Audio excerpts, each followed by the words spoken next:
Hi, I'm Circe Woessner. I'm the founder of the Museum of the American Military Family, and I'm part of the museum's East Mountain Veteran and Military Family Collaborative.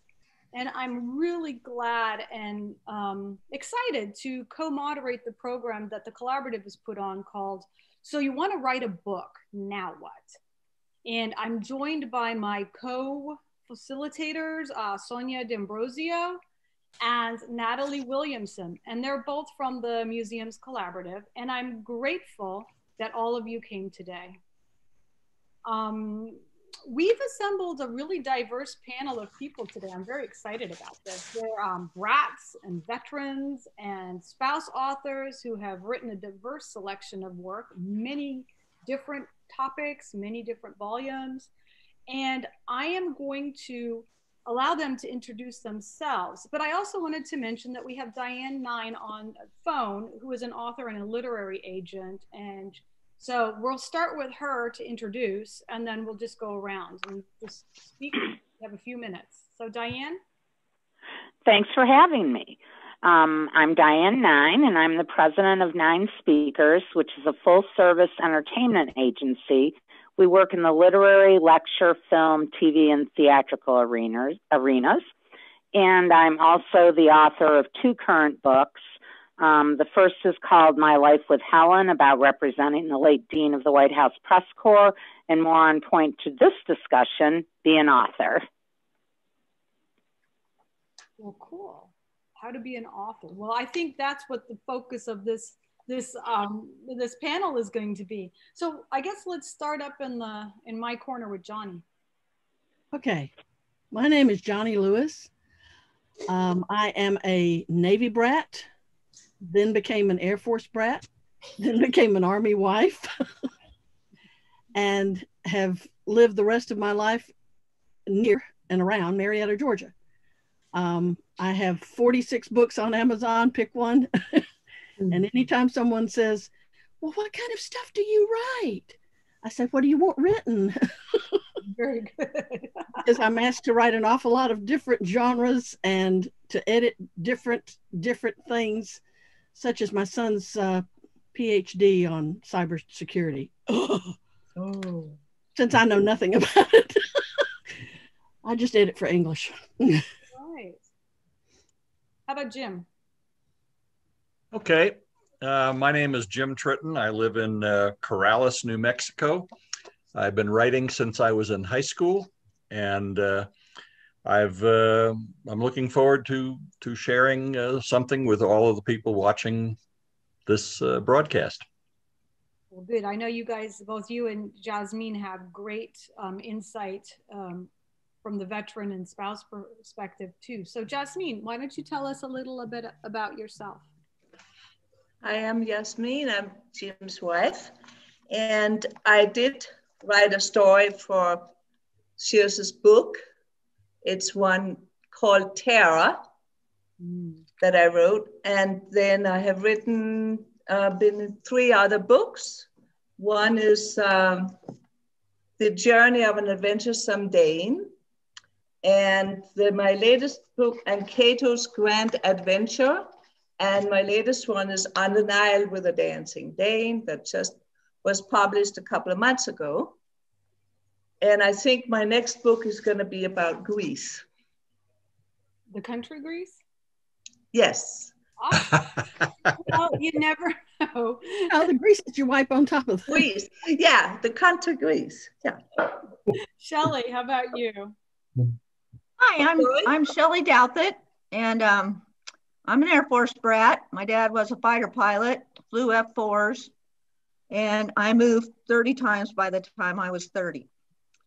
My book is called Did I Say That Out Loud? No. And my second book is in the process of being written, and it's going to be called I Came in Here for a Reason. So as maybe you can tell by the titles, they're humor stories and they're all short stories. So that's all I'm going to say about that. All right. How about you, Bernard? Hello, my name is Bernard Lee, and I'm an author. My dad was in the military. He was in the Army. And I traveled with him for more than 20 years in the United States and Europe. I wrote 2 books in a 4-book series.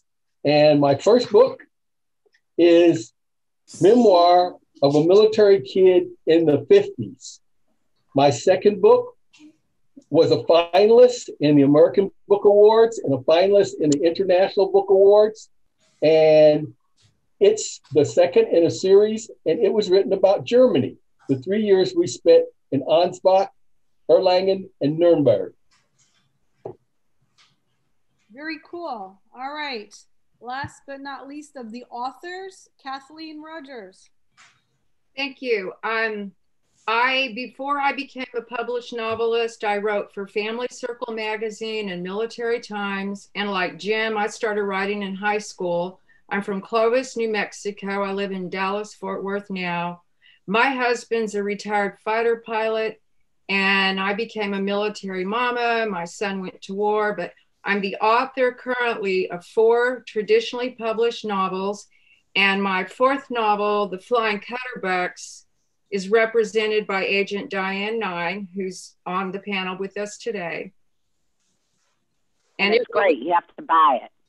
It released June 2nd. So anyone that has launched a book during the pandemic, and Diane launched her book, My Life with Helen, I think that was on March 10th. So she understands too, launching during a pandemic. Well, as you know, it's the magic of Zoom. So you're going to hear dogs and cats and children come barging through. So we'll just muster through this.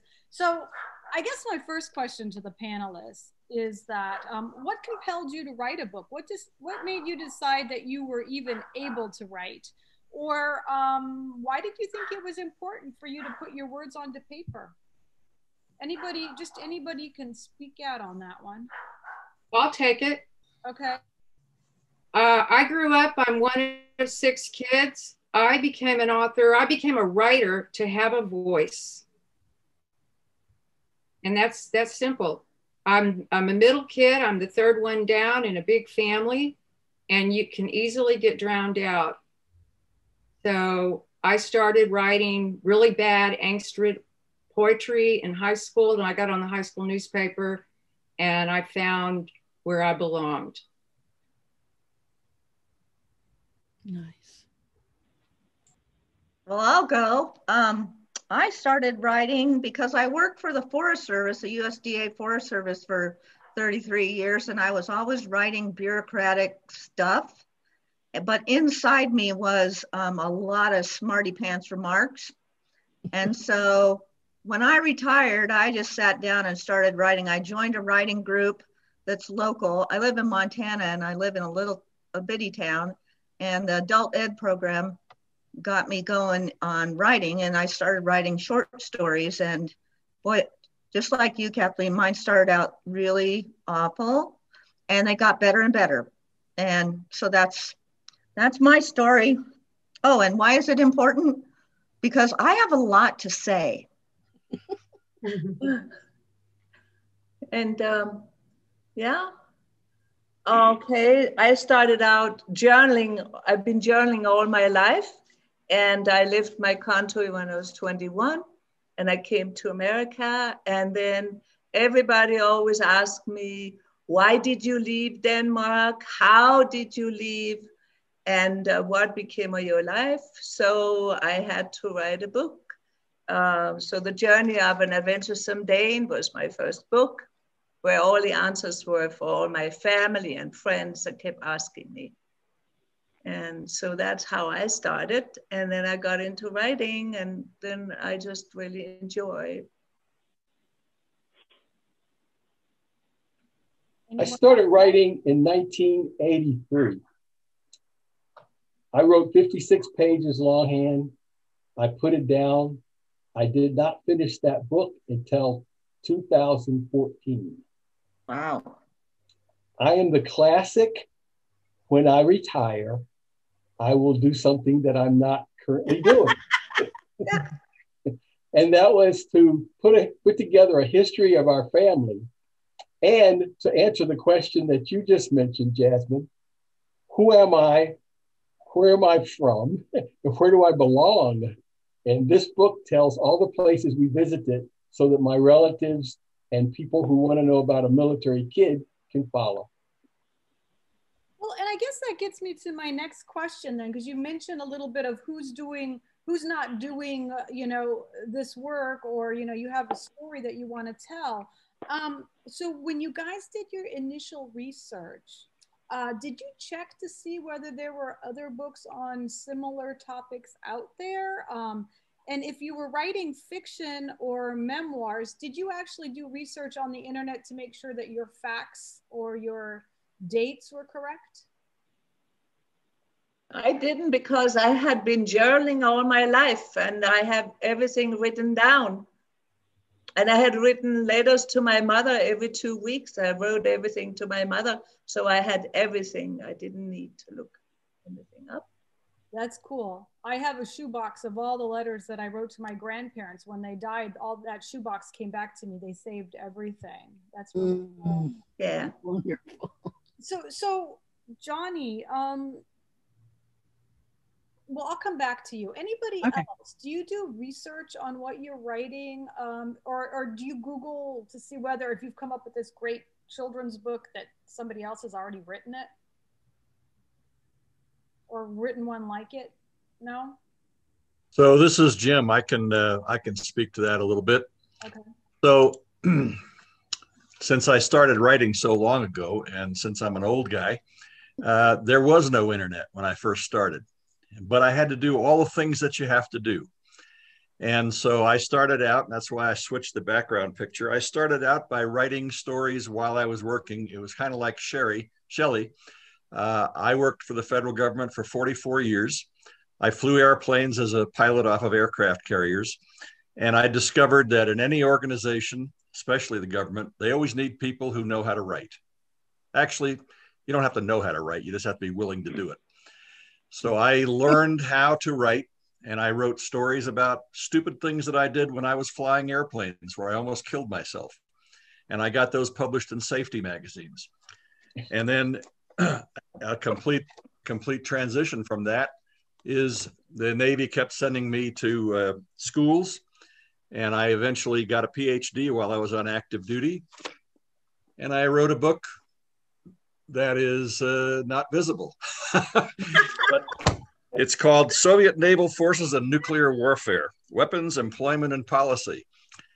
It was an academic bestseller, and I mean that seriously. Wow. 2 printings, over 2,000 copies sold. That's unheard of for an academic dissertation that gets published. Wow. When I stopped, and I wrote books that were traditionally published in hardcover, softcover.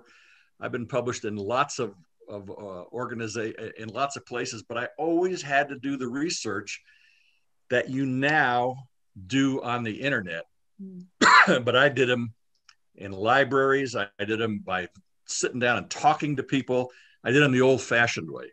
Now that I stopped working in 2008, I do all my research basically online until I get down to the really, really hard stuff.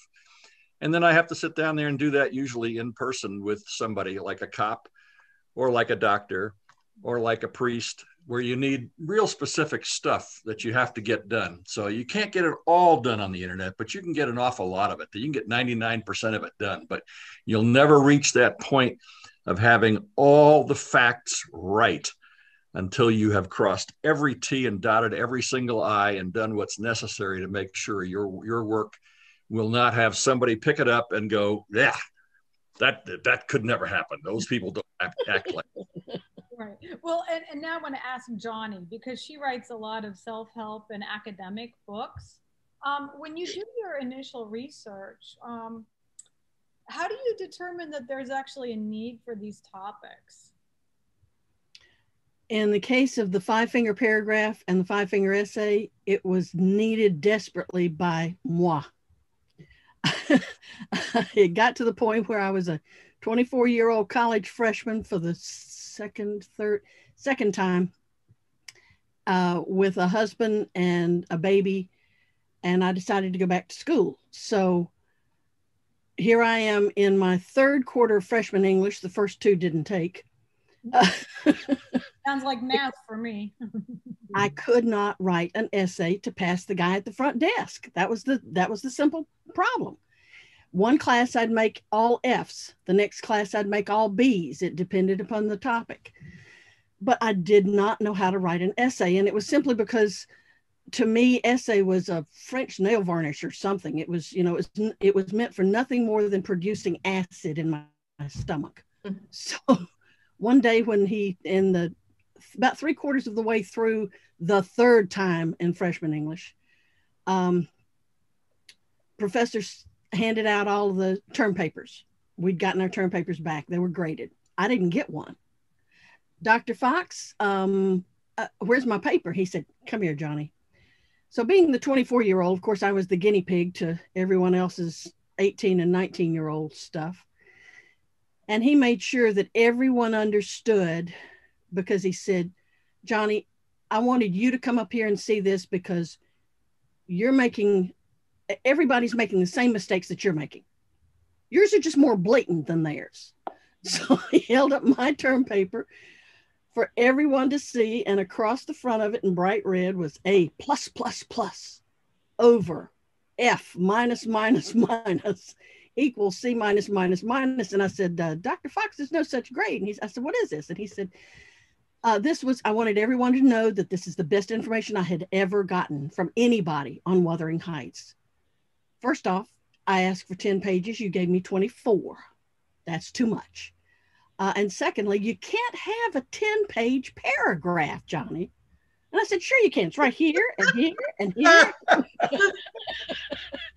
So he very quickly went over the same rules that I'm sure he must have said a half a dozen times, that said, topic sentence, 3 body sentences, summation sentence, say what you're going to say it in 3 sentences, say what you said, duh. And that always went in one ear, came out the other, caught no lint. And I went back and sat down. Started writing on the essay that we have to write every Friday. And that essay, halfway through it, suddenly, fist of God hit me in the head and said, I wonder if it could be that easy. So I wadded up the paper. Guy at the front desk wasn't impressed with all my laughter. And I sat down and I started writing as hard and fast as I could in the format that he gave us. I handed it in as the bell rang, and sure enough, Monday morning, I had made an A for the first time in my life on an essay, ever. From that moment on, I never made less than an A on an essay or a term paper ever again. Neither did either of my children. So to me, it was simply personal need was the reason I did it. I wrote it out as 30 minutes to an A essay and gave it to 30 freshmen the next quarter. 29 of those freshmen made A's in their English 101 classes. The 30th one quit and got married, so I didn't think that counted. But that was my need too. That's cool. That's really cool. Any other people who've done any sort of, self-help or academic books? Well, Diane, you wrote a book on how to write a book. Yes, I did. I don't really know what your question is, but I wrote it because I was basically asked to write it by a publisher. But as it turns out, people tell me it's helpful, and so I'm glad I did it. Well, cool. And so I guess that's a good segue into, you write for an audience. Johnnie was writing her book for people who are having a problem with, writing paragraphs, and Jim's nuclear book was for people who wanted to do history and I hope not launch nukes. That would have been bad. So what is audience? Why is the audience really important? And how do you determine who your audience is when you are doing a book or some sort of writing? Anybody want to take that one? I can't hear you. I was asking, how do you determine who your audience is when you're writing? I'll take that, Circe. So each of my novels is different, but for my latest, The Flying Cutterbucks, there's 4 strong women that are the main characters and a female protagonist. And then the others are, but they're all, you know, featured. So strong women was my target audience. Women who aren't afraid to empower other women, women who aren't afraid to stand up for what's right. And there's a military theme in my story, and it has to do with a Vietnam fighter pilot missing in action. And so, you know, some of my target audience was directed toward the military, but really I was aiming for mostly females, mostly probably 35, 40 and up, you know, just being, you know, practical of who really it would be interested in reading my book. And I learned the hard way when my first novel came out in 2008. It was like, well, everybody's going to want to read my novel. Well, you learn the hard way. No, they don't. Yes, that's it. Amen. Right. And not everybody is that impressed that you're a writer. Maybe back in the old days when I was a teenager, but I think now, because sometimes, you know, the market is a bit flooded, and being a writer now, and I think maybe also in our country, it's not as respected as maybe in some other countries. Mm-hmm. Nice insight. I actually was just struck by something you said. Back in the 80s, I wrote a children's book, and I sent off an unsolicited cover letter to a bazillion publishers. And those who know, you don't usually send unsolicited letters off. I got answers from all the publishers saying, "Oh my God, that sounds like a wonderful book. Send us your manuscript."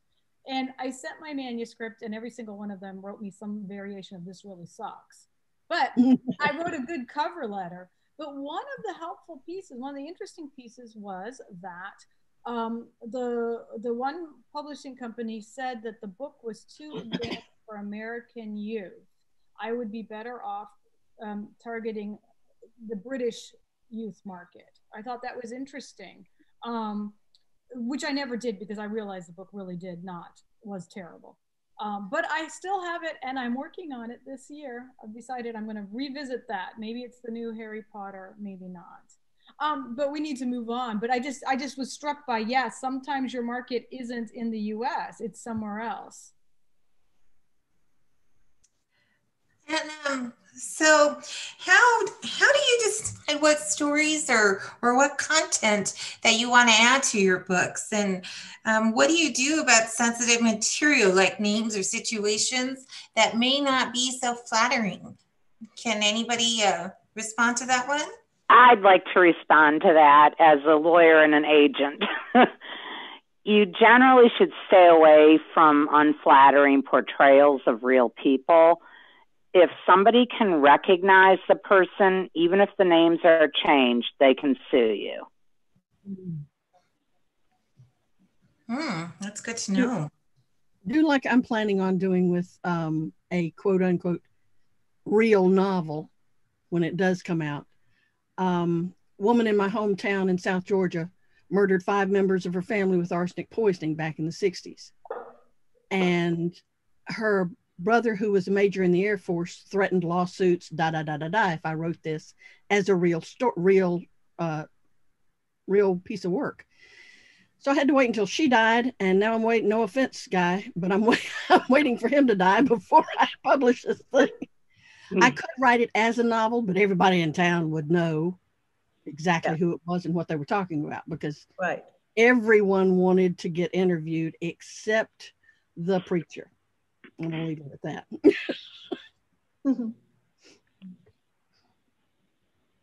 What else? I mean, there's lots of you know, and I'm thinking of memoirs, for example. So some of our viewers today are not professional writers. They might want to write their memoir. They may want to write about a person that the rest of the family is not going to like hearing about, or somebody that is like a colonel in, you know, the command who's now a general or something. And Diane brought up something very sobering. You can get sued. So have any of you done any? And by the way, heirs of an unflattering portrayal of real people can sue you too. Wow. So the best That's thing true. is really not to write anything unflattering about anybody. I think that's a good rule. Because when I was writing my memoir, and I took a lot of memoir classes, that was always, I was always worried about it. And I think one of the teachers would tell me, well, you don't need to really worry about somebody suing you unless you are a famous personality and you're going to make a bundle of money. Nobody's going to bother you. I don't think that's true. But that's what this teacher was telling me. And that teacher was a lawyer. Was the teacher a lawyer? Yes, he was. Well, things have changed so much now too. We're living in a different era. And I think Jasmine has hit on something that, if you're writing your memoir, there are a lot of things that you should pick what is the most important part of your memoir that you want to talk about. You may have to weigh the risks and the the pluses and the pros and the cons. But let's move on, because we could spend all day on this one. So let me go ahead and ask the next question. First of all, I just want to thank all of you for sharing your stories. And as somebody who does work with behavioral health, one of the things that I have learned from some of my clients is that writing can be very healing. And I wanted to check with you guys to find out, have you noticed some certain writings that you have written, whether if it's been a complete book or sections that gave you some sense of healing? And the other part, Jim, I know that this kind of goes directed to you, that you've done some work with veterans healing groups, and what are some thoughts or observations that you've noticed? Sure, I'd be glad to talk about that. So my writing is basically all done for therapy, one way or the other. And that doesn't have to be that I'm writing about the terrible things that caused me to have PTSD. It just has to do with keeping the monkey brain from engaging and taking me to places I don't want to go, to focusing on a project and spending my time doing something that's constructive and will help me. Now, if I can then help somebody else, that's even better. So I started by going to the VA hospital in Albuquerque and participating in writing groups with other veterans, and quickly discovered everybody in the room had PTSD, so I wasn't unique. And then secondly, everybody was trying to process it differently. And most of the guys were trying to write about, they were trying to get into something that's called extended, where you relive it. What's it called? Like prolonged exposure. Exactly. I don't want to do it. So that's why I keep forgetting the name. Mm-hmm. But their version would be to then write about what happened when they got the trauma that caused the PTSD. I took a different tact. I decided I wanted to actually learn about all of the different emotions that people have. Now, as a typical alpha male, I understood humor and I understood anger. The rest all had to be learned. So as I learned them, and as I learned that each of these existed inside of me, and I had the ability to recognize it through some really good medicine done at the VA hospital, I would then experiment. And can I recognize that I feel this feeling? Do I know what's going on in my body and my head? And then can I write that down into words? And then the toughest part, can I make a reader feel what I am feeling? Not tell them, but make them feel it by seeing and me recounting what's going on. The easiest one to start with was humor. So if I could go to the VA hospital and I could make a bunch of veterans laugh. That might be the only time they laughed that whole week. And it might be the only time I laughed, except when I was writing. So that was a start. I can make people laugh. Okay, now then what? And I basically went through all of the different emotions. And so when I read a particularly gruesome scene in front of a military writing audience, and there was a retired Navy SEAL there, and I was describing a very brutal scene of an aircraft crash, which I know about because I've had one. And he went, "Oh, Jesus." I said to myself, okay, I can do this. I can take ink and make somebody react. And that gave me the confidence then to go into different genres. I've written a children's book with my wife. She didn't hold the cover up. Cato's Grand Adventure. It's an award winner. I've written horror. I've written romance. All of these are all award winners. I've learned how to do that by experimenting. And while I'm doing that, I'm keeping my mind off of the bad stuff. I'm processing, and I'm letting people see that men can experience and understand other emotions other than humor and anger. And I can write things that you can benefit from reading. A mystery, which I've got an 80,000 word mystery, which is done and just waiting for me to figure out where I want to send it. I want people to put the book down and go, damn, I did not know that there were other behaviors for people with PTSD other than going out and getting a gun and shooting people. Well, there are lots of other behaviors.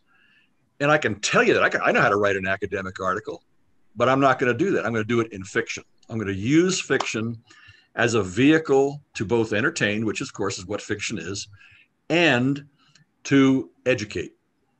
So number one lesson, this is what happens to people in their heads who have PTSD. And I find that rewarding for me to do it for myself and to help other veterans learn how their writing can help others. Not necessarily veterans, but anybody with a mental illness. And of course, PTSD is a mental illness. And thank you, Jim. I appreciate that. I think, it sounds like working on writing has helped you get in touch with a lot of emotions. And you're right. In trauma, a lot of times we get stuck in only a limited amount of emotion. So it really has exposed you to a lot more. Anybody else have had a healing experience through writing? I think, I'm sorry. Jasmine, I'll just go real quick and then. Okay. So on my website, I used to have a quote that I came up with, I write to heal. I've been writing to heal myself since I was 15, and I came from a broken home. And most of my articles for Family Circle had to do with healing. And Jim was talking about emotion. I had my second editor I ever worked with said, Kathleen, your strength is writing with emotional impact, because I have many weaknesses. So healing, is like my form of therapy, and I do have a real therapist. And but writing can be healing, even in fiction. So Jasmine, your turn. When I was writing my first book, my memoir about the journey of an adventuresome Dane, was about most of my life. And it was a lot about, I felt a lot of healing for writing the book, because I have overcome a lot of traumatic experiences in my life. And so I wanted other people to see that they can overcome their problems. And so that's part of why I wrote it, but it was a very healing experience for me to be able to share all the terrible things that had happened and also all the good things that had happened. And hopefully it would help other people. Thank you. Thank you.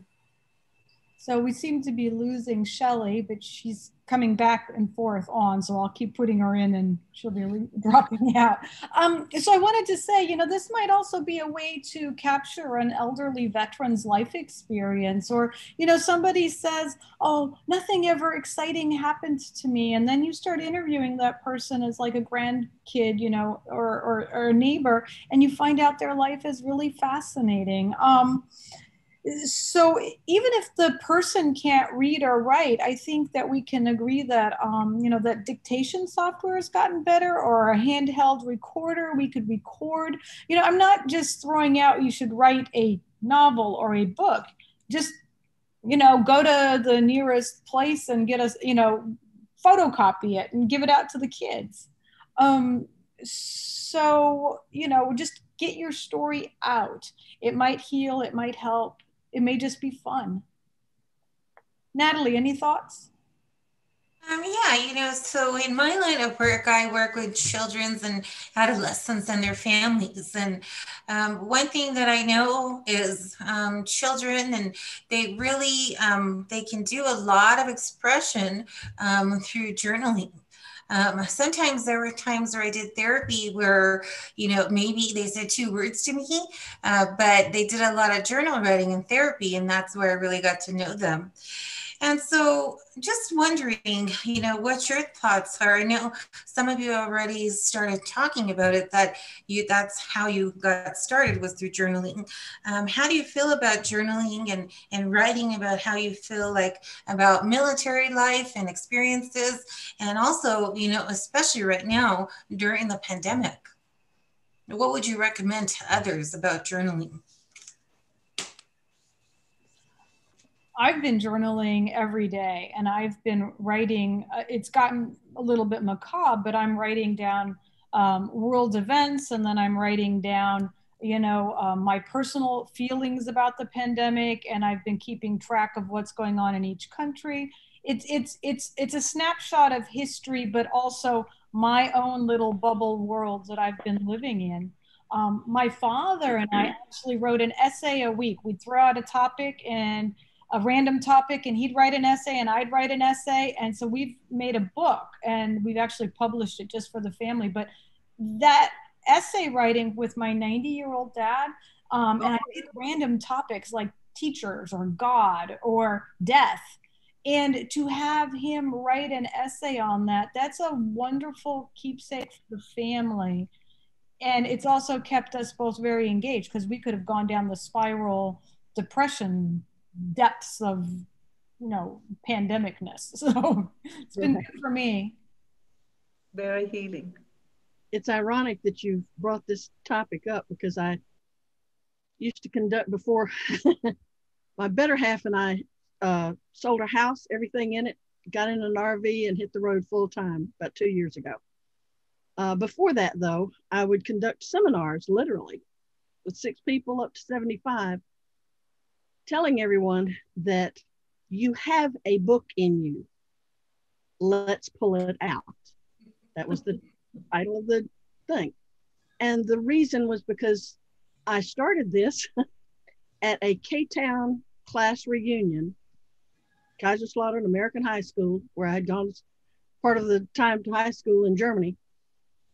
And we had a reunion. It wasn't a class reunion. It was for a block of classes, 65 to 75 graduates. And all of these people had tales to tell. So I told them, a surgeon cannot heal a wound in your leg, arm, head, wherever, until he excises all of the bad that's in it. He'll cut it open. He'll clean out all the pus.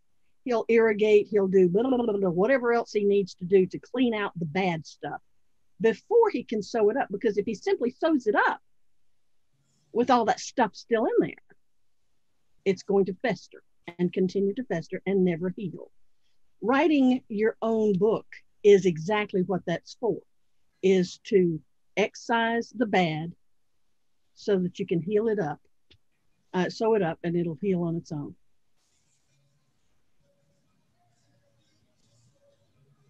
So, Natalie, let's let you ask the next question. I'm going to skip a couple because we've got such a long list of things to do in short time, but this is a fascinating conversation.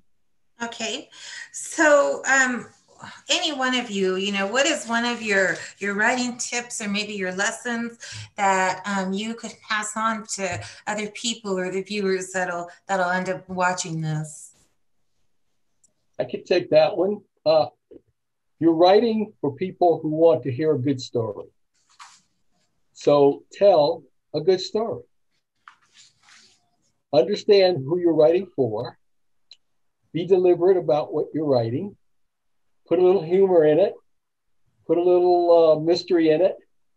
Put a little tragedy in it, if there is tragedy to be put in it. And then enjoy the writing so that when you read it yourself, you'll be proud of the fact that you told a good story. I'll do a follow-on if nobody else is ready. Never waste a good emotion.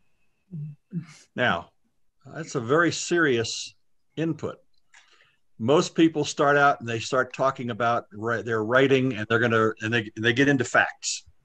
And then you got to worry about, am I going to slander somebody and get sued? I don't worry about that. I start out with an emotion. Okay, did I have a boss I wanted to kill? Sure. Everybody's had a boss they wanted to kill. All right. Have you ever had an anxiety attack? Well, less people have had an anxiety attack, but I have. So take the emotion, an anxiety attack, figure out what your story is going to be, and then you put yourself in there. You don't have to say how your anxiety attack ever was. I wrote mine in about a guy in a cave who got all his lights out. He panicked. Well, I've never been in a cave. And I had that happen, but I have had the anxiety attack. So don't waste that. Or when I did a historical fiction novella, and this goes back to the research, it was set in July of 1937, and I was going to have my character in the capital of Greenland. I contacted the Danish government and said, did you have Danish blondes in Greenland in July of 1937? Now, that was a serious question because I'm married to a Danish blonde. And I was going to use my meeting with Jasmine right down to the first word she taught me in Danish. But I was going to have my character do it with a fictional character. And there's no way that anybody could know that that was based on my meeting with Jasmine 30 years ago. So never waste a good emotion. Take it, embrace it, and use it. Get it, write down what was happening to your body, to your mind, and figure out how you're going to use it later. And you will find a way to use it. And it will make your stories much more rich because people will know that this is not being taken out of the DSM, a book. You're not reading a book and then trying to figure out how you describe that. It's coming from your own personal experience. So I'd like to say, read everything out loud. Read your work out loud. I cannot emphasize it. That's good. I agree. I agree by a million times because I didn't do that in my first book, and now I'm going to have to fix things. But my second book, I'm rewriting everything because I'm reading it out loud. Yeah. So let's go on to that. So now that you've finished the book and you're happy with it, how do you get it printed?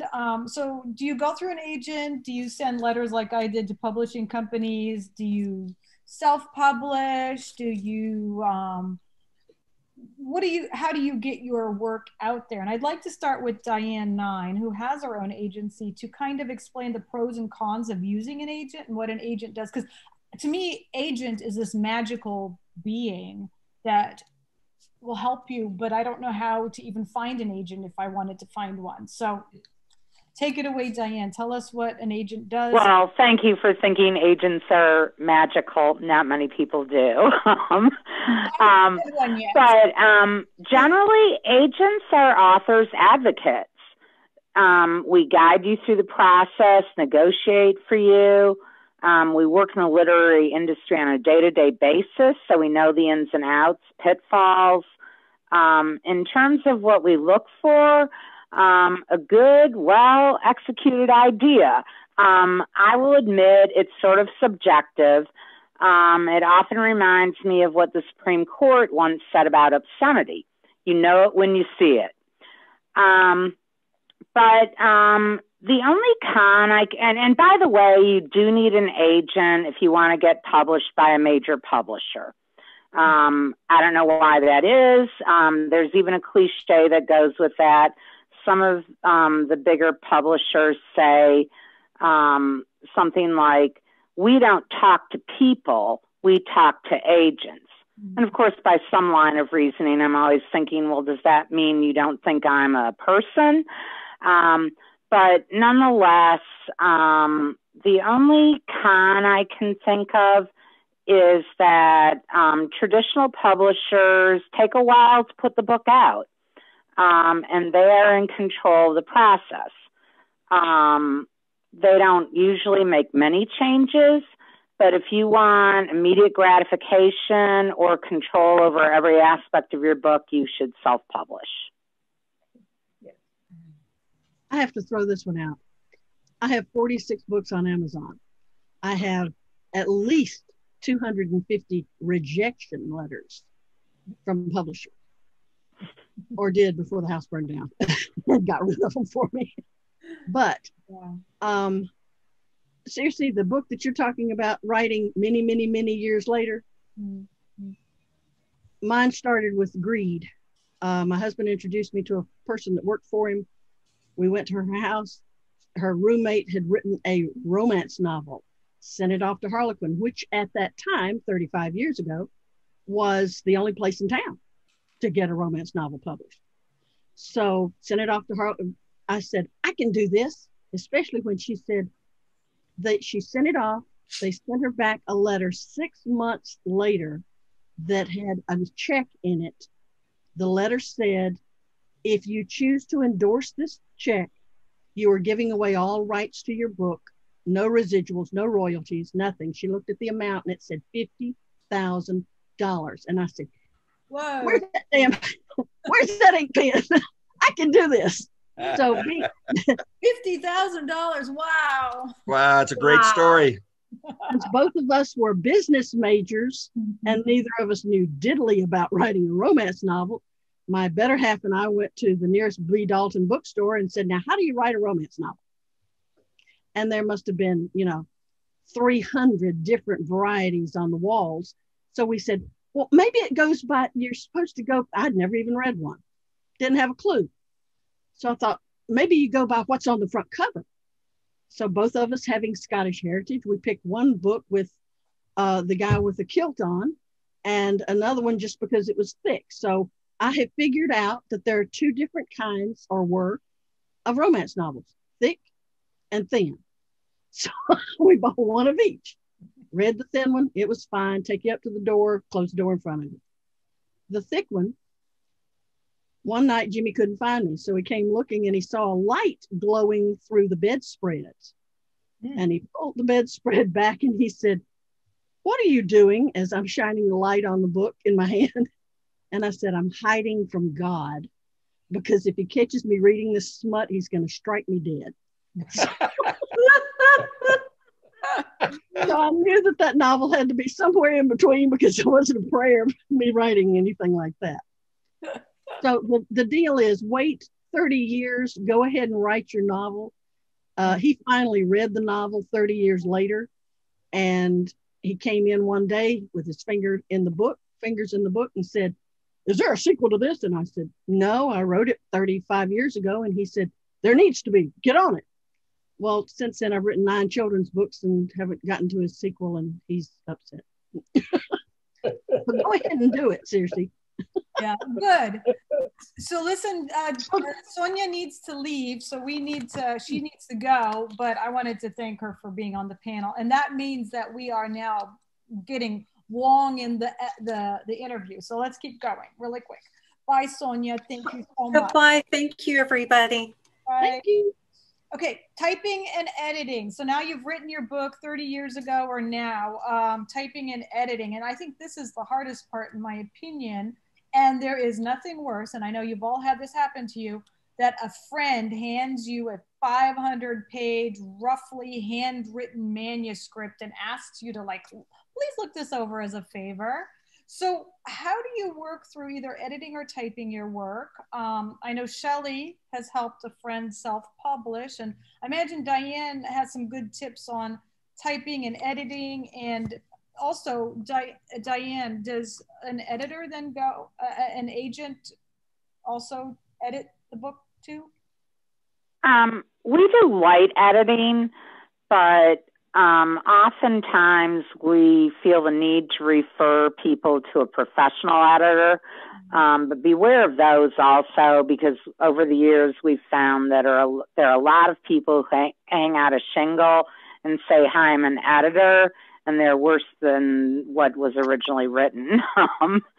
But my advice would be, after you finish, your first draft, take some time and then go back to it.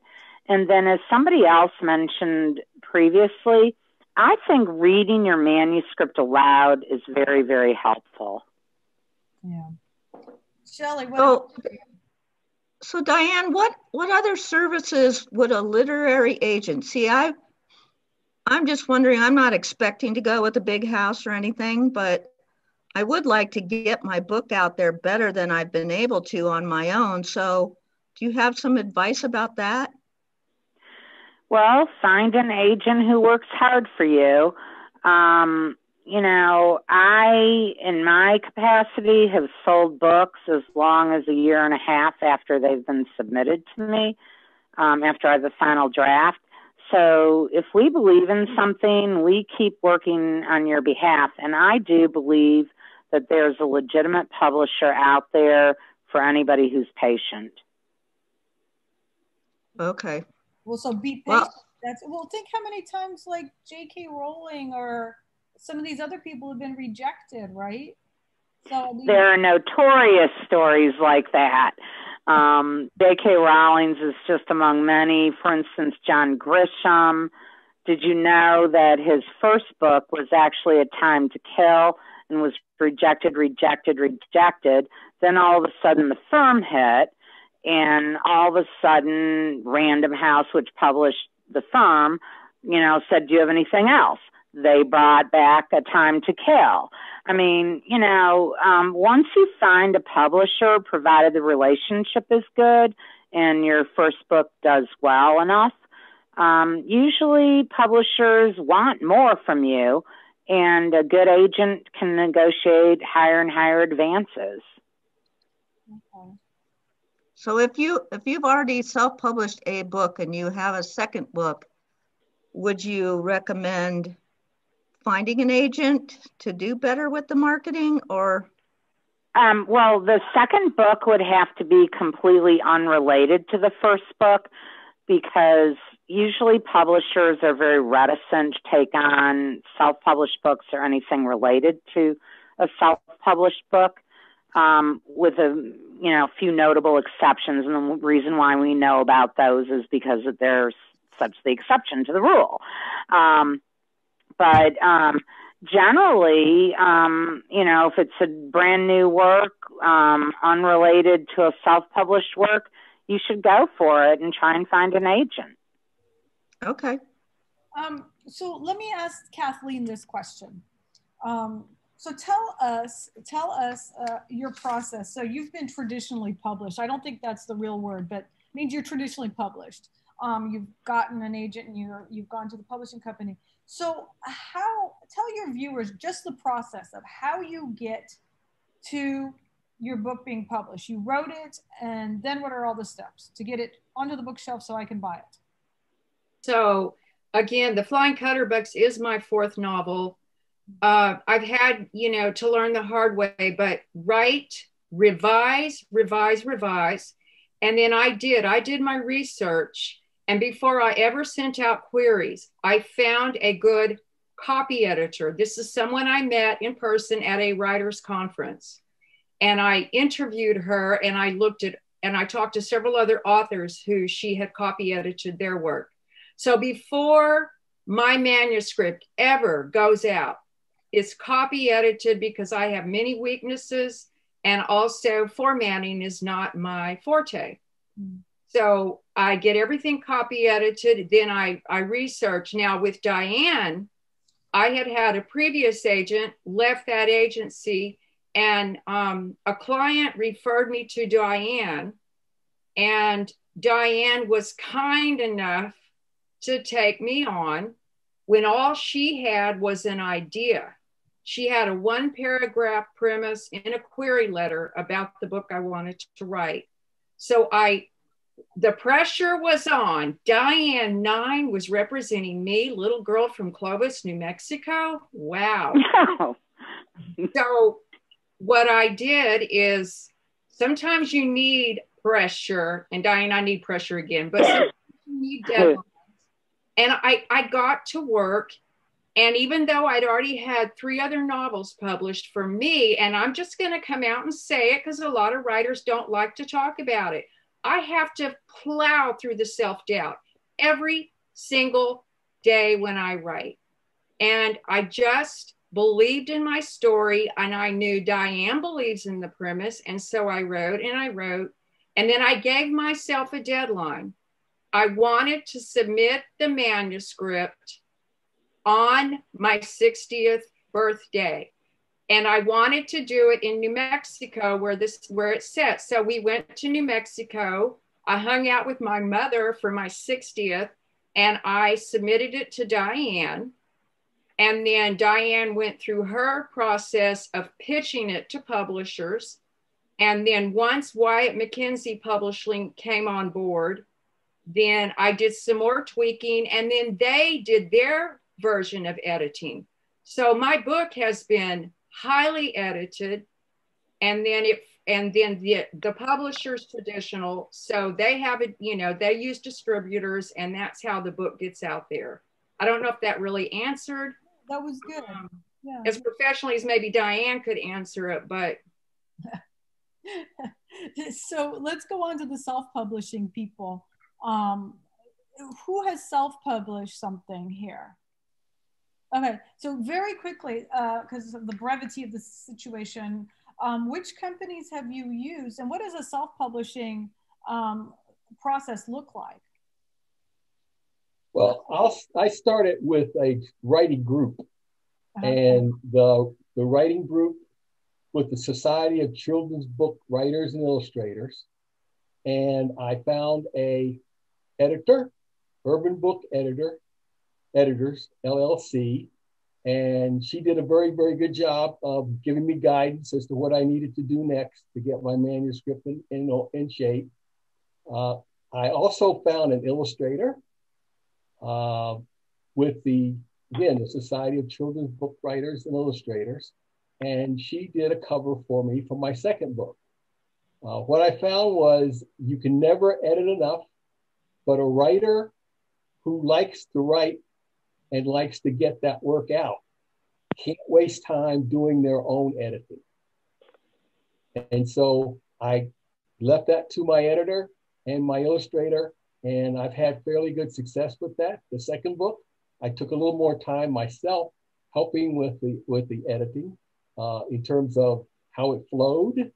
And I learned a lot in the seminars and conferences for writers.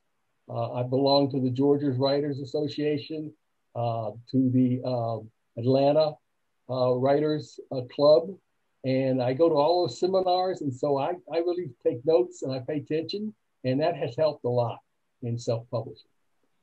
Let's ask Shelley or Johnnie, one of you, just to talk a little bit about the self-publishing. How about Shelley? The platform I use, I started with CreateSpace, and then once I got it in there and had a final, I ordered a bunch of books, and during that time, they changed to Kindle Direct Publishing, so that they automatically moved everything in from CreateSpace into Kindle Direct Publishing and had kind of the same template. But the biggest difference between the two of those is that the support with CreateSpace was phenomenal. I mean, you would just get stuck with something, you'd send them a little message and they would call you within 30 seconds and walk you through whatever you needed. It doesn't work that way with Kindle Direct. I've chosen to just muddle through myself, but the templates, you definitely have to have everything ready before you start inserting, which is kind of opposite what I did. I got all my stories together, I put them into the main document, and then went back and added the introduction and the copyright page and the title page. You should just start from the beginning, the title page, and then all the other pages, your introduction, whatever you have, your table of contents. Boy, I did that last, and that was a mistake. So I would just say, have your ducks all as best you can in a row first, and then build it from the front to the back. And you won't have quite as many problems. I had trouble with pagination. There's so many different ways to do that, with headers and footers, and Google was my friend. If I got stuck with how to make sure each chapter had a header name, and then it kept going to the next story, why was it doing that? I would go to Google and they would show me what to do. And yeah, so my best advice is have it all ready from the beginning. Don't think you're going to add stuff later and have it go smooth. It did not go smooth for me, and I almost threw my computer out the window So many times. You have to be camera ready for self-publishing. It has to be perfect, because there's no going back, because every time you have to upload it and upload it again. Yep. Next question. Sonia was going to ask this, but I'll ask it. So how do you design a cover? I know I love Bernard's cover with the little kid looking up. How does one design a cover? I mean, Jasmine, your covers are so cute. I'm going to go and get my one. Okay, somebody else. What about covers? How do you design covers? Well, in the case of traditional publishing, the publisher does it with the approval of the author. And with you, Johnnie, that one, what, don't Terry, get back home? Who did that? I did that. You call, but how did you make a cover happen? Like, is it like a PDF, a photograph? No. Well, the bricks were obviously something that I found online someplace, but I had to draw all the rest of it. I'm not an artist. I had to force myself to learn how to do this stuff because I couldn't find anybody that would do it for the price that I could pay, which was nothing. Okay. But this girl right here is on every page the same way. You only see her back. I couldn't draw a face if you paid me to.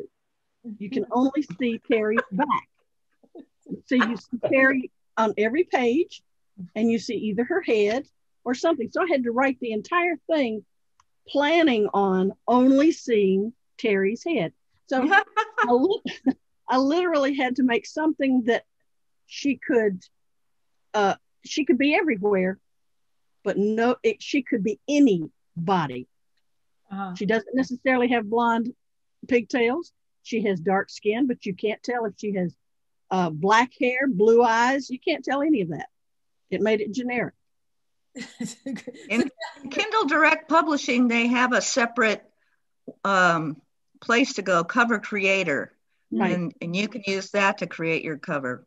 Okay, so this is what I did with my book, Katie's Grand Adventure. I did the cover myself, my drawing, and I have all my drawings in there. That's Kato. Can you see? Oh, wait a second. Yeah, there. Very cute. Yeah, so I did a lot of drawings in this, and then I'm so lucky to be married to Jim. This way. No, wait a minute. That's true. She is really lucky. Because he knows how to do self-publishing. So he helped me because he has self-published several books with his writing group. And, but I did belong to a critique group first. and then I had beta readers, and I had 6 different beta readers. And then we also were on the program, what is it called, Jim? Grammarly. We used Grammarly, and we used Autocrit. Yeah, Autocrit. And then Jim helped me. So, but I did my own cover, and I won 5 awards for this book last year. Wow. And that was both for the cover and for the actual book. So my question is, does that cover, I think Shelley answered it the best. There's a template inside, so you can go in and drop and drag things to put into the cover. Yes. Okay. All right. But it is a little difficult, right? John, it's a little tricky. It's not intuitive. Right. No, it isn't. You have to sort of fit into some sort of frames that are already there. Yeah. So it is a little tricky. Okay, Johnnie, really quickly, you hold up a book. Talk about the book. You've got like 30 seconds. Flutter by the Butterfly came about because we had so many monarch butterflies in our yard. And I simply decided I wanted to write a book on monarch butterflies, from the caterpillar to the butterfly. Now, I didn't know how to draw, but I had to learn how. Had to figure it out. Wow. Now, this is published through Lightning Source, or as they call themselves, Ingram Spark. And it's in hard copy and in soft cover. Depends upon whether or not you're headed for libraries, or in this case, homeschool shows. This kind of stuff needs to be in both formats. Okay. All right. Next question. Marketing. So I wanted to talk about, so your book is now published. You want to sell it. How do you tell people about it and sell copies? So I'm assuming that Diane, the agency, will do something to get the book out. So we'll hear from Diane really quick. And then I want to hear from Bernard, how he's marketing. Well, in the case of traditional publishers, publishers themselves do some things, but you need to cover 3 basic areas in the order of importance. Traditional media is the best. TV is like nirvana for a book. In person, or in this case, virtual book signings, and social media you need to cover as well. Studies have shown that Twitter is the most powerful social media for promoting a book, followed by Facebook, and none of the other social media even registers on these studies, except for, I would encourage you, if you're on other social media, it couldn't hurt. Wow, Twitter, who knew? All right, Bernard, what have you been doing with your book? How do you market it? Well, as you know, as an author, you have to find your people. I'm a military brat. I'm a member of about 15 Brat sites on Facebook. So my people are there. And yes, they will say, right, I saw it. That doesn't mean they will buy it. So how you get it sold is you have to form a relationship with your people. You put out an ad, and I was marketing director in AT&T. So I know how to market. You put out an ad to catch their attention, and then you have to keep it. So you have to periodically send things to let people share what they know about the area that you're writing about. And as you cultivate those relationships, eventually you have people that say, well, I want to know what you're writing next. I want to get a copy of that first. You include those people in your group that reviews your next release, and you recruit their friends. I sent my books out 4 or 5 at a time for the first release. I didn't have to do that with my second release because I sent it for some reviews, got some good reviews back, and then I could use the reviews and the groups to publish it or to share it. And I found that people responded to good reviews. If your book had gotten a very nice review, if you had somebody in a magazine say something nice about it, that people would respond to that. And so I've been able to market that way. I'm on podcast. I've done about 25 podcasts over the last 2 years. with various people who do podcasting. I do seminars and I do classes. I teach chess for kids in high school, and I can then connect with those parents if I want to. And I found that that's a good avenue for baby boomers. My group was 50s, 60s people, and those are the baby boomers. One more person can give some marketing tips, and we have to move on. Well, I can just say that it's been a process to learn that. I'm not saying I've been successful, but I ended up hiring somebody to create a website for me. And then it has all of the buttons that you can go to just automatically buy the book on Amazon. And I've also put in lots of ads on Facebook and haven't seen a whole lot of returns on that. And I don't know. I don't do marketing well, obviously. If you want to get a good response on Facebook, you have to give something away. Oh. I know that give something away. So the people you want to get to come and read about on your website, read about what you've done and take an interest, you give something away. You give the first paragraph, you give 4 or 5 books. I do 12 books every December.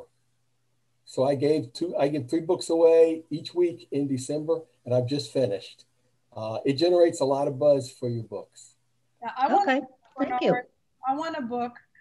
So now that we've scared off everybody who wants to write a book, and we really terrified them, we have to apologize. Don't be scared. I mean, many writers start off writing for anthologies. Like the museum is always asking people to submit a story for an anthology. They join writing groups or professional organizations, like you guys have mentioned. So we've already heard writers groups. So I'm just going to read off what I've heard, and then you can add something else. But a hospital writing group, a social writing club, like the Military Writers Association writing group, military brats writing groups.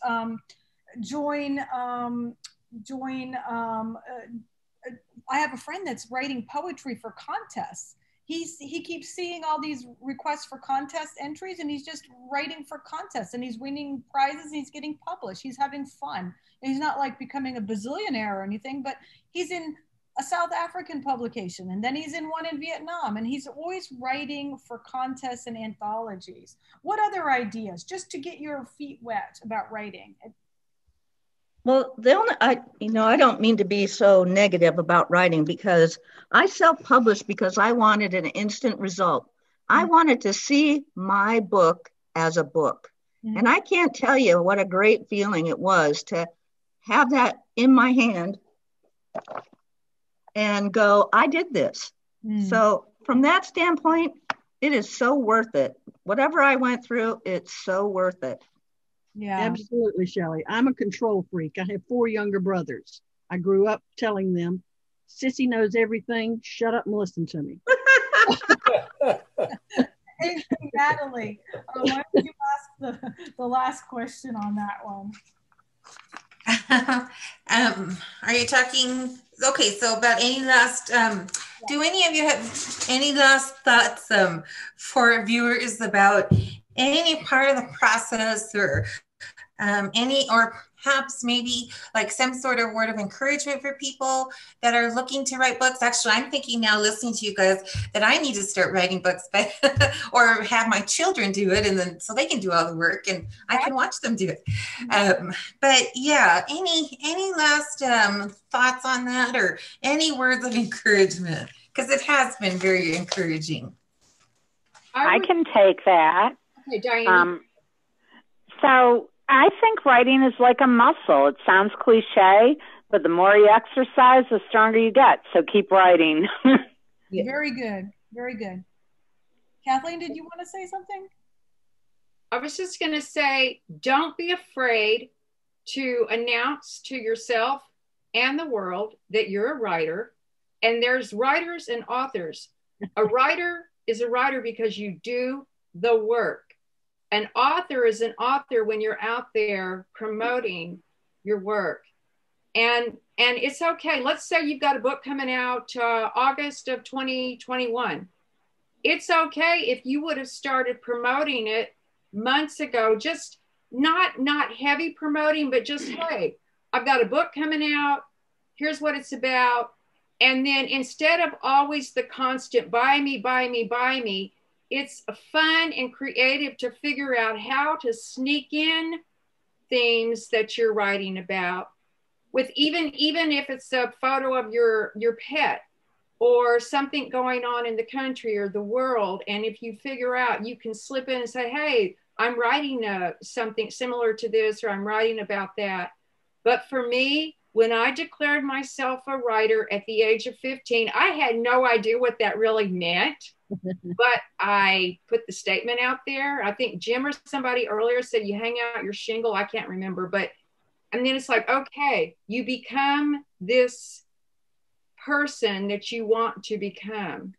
And writers write. And even on the days when I don't write, I'm always thinking about my writing. It becomes my lifestyle.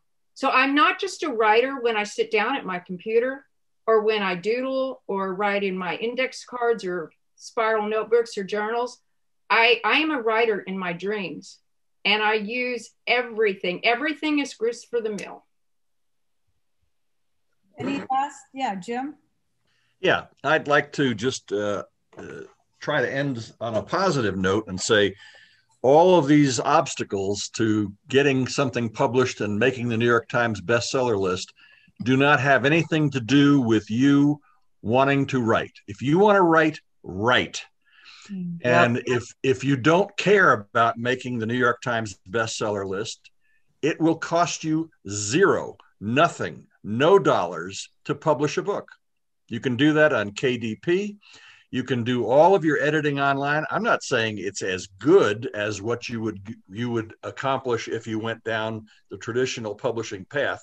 But if your objective is to leave a legacy for your family, write something for your comrades, you don't need any of this stuff. Write it, do the editing, go to KDP, upload your own covers. You know, ask an artist, a photographer. I'm writing a book. Can you give me something I can just slip in on the cover? Artists in Corrales have given us their work and told us that we could go ahead and use it as covers for books. So do it, publish it, sell 200 copies, and declare success. Yeah.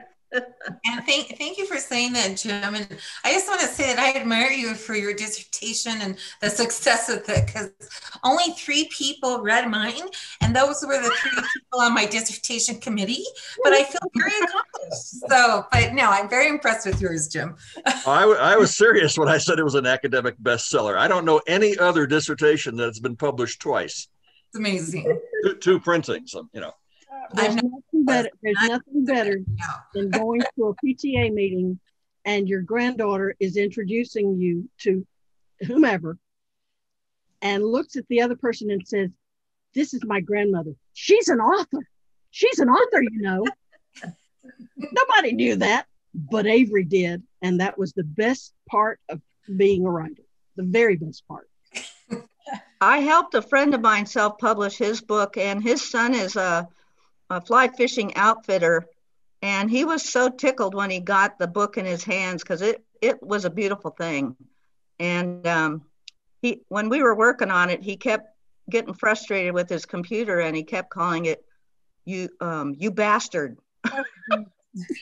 And yeah, he kept pounding on the keyboard. I'm like, John, stop it. But anyway, he got the book out, and his son, that is the fly fisherman, John the father, gave me and our teacher a free trip on the Missouri River to catch big, huge trout. And it was phenomenal. That was worth, $800. So sometimes it's not about making a lot of money book by book, but it's what you get out of it and the people you get to meet as a result of it. Yes. And when Jim and I, we wrote Cato's Grand Adventure, the children's book. My 2 little grandsons up in Stockholm, I gave them a copy each, and they walked around and they showed me on Zoom They walked around with a copy under their arm. My son was telling me all day long, each of them. And that to me was worth millions. Yeah. And they loved that book, and that was worth more than money. Well, so we need to wrap it up, and I wanted to thank you guys for participating in this program today. You've given some great advice, some great insights on what it's like to write, why we write, how it helps, the importance, some ideas on how to publish.